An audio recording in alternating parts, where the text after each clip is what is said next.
So I'm re-recording my presentation for early childhood education because my computer will not export it quickly enough. There's my beautiful face, and my purpose statement is to demonstrate knowledge and understanding of all domains that constitute the whole child in order to create a quality educational environment. My first domain that I chose was self-help. That picture should be up in a minute.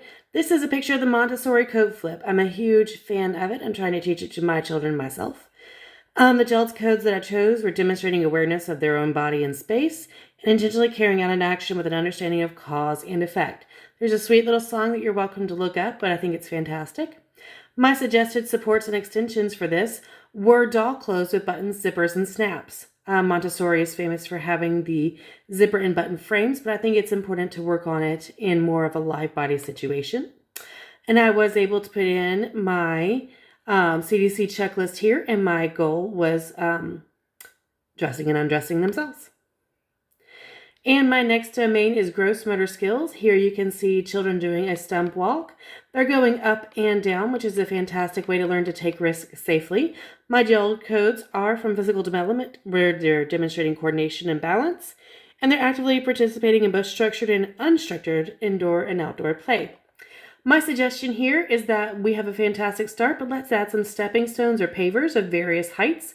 And we want to vary the height of the stumps. In the picture, they clearly go up and then down. I think it's important to have some variation there.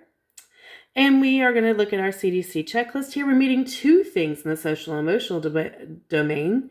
We are cooperating with other children, and we're learning to play by themselves.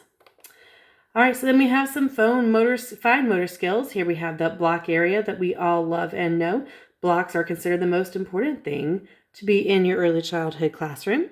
Here, a little girl is demonstrating a fine grasp and using hand-eye coordination, which are the essentials of the GELD codes that I chose. I suggest adding connector pieces like bridges or pathways between different child's creations so that we can demonstrate some fine motor skills and connect them with other people. And here you'll see that this not the gel code, the CDC guidelines specifically mentions building with blocks. Here I have a young girl. She is working with a puzzle. It is self-correcting. And the gel codes that we chose were exploring the effects of simple actions like picking up and putting down and interacting with a toy to solve a problem. I think that we should definitely build on her puzzle making abilities or puzzle finishing abilities and find puzzles that have the correct number of manipulatives for the quantity of number they're studying. So the puzzle that has the number 7 has 7 manipulatives for her to place so that she's learning both the name of the number and the quantity itself. My CDC checklist is here, and we see that they are sorting things as shapes and colors, and she was in fact sorting her puzzle piece into the correct shaped bins. And moving using one hand more than the other, we see that the child is grasping with their right hand. This picture is my reading center. It is its language domain. And we see that a little girl is in fact reading to some of her friends, which is specifically mentioned in the GELD codes that you'll see there.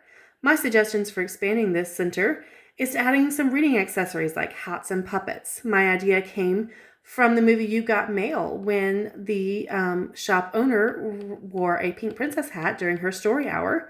And I thought it'd be fun for the leader or reader who's pretending right then to wear a story hat. You can look at our CDC checklist here and see specifically that telling stories is a part of that growth. And then finally, we see our social and emotional skill here with two little girls engaging in parallel play. The GELD codes state that the children should be moving from solitary play and engaging in some parallel play, and that they should be able to have interest with other children and interactions, which the girls clearly do. We see the girl in the striped sweater has her tongue out in concentration as she shows her new friend her ball, which is fantastic.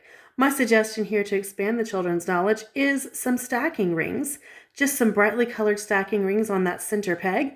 I think it will make a big difference and be able to share and bring interest between the children. Here you see our CDC checklist one last time. And what does it say? Likes to offer things to others as they play. And that is certainly happening here. And again, you will see my beautiful reference page that tells you where I found all of my pictures. I did not just use Google. I did use Google to find the pictures and then follow through with the articles that accompanied them. Thank you so much.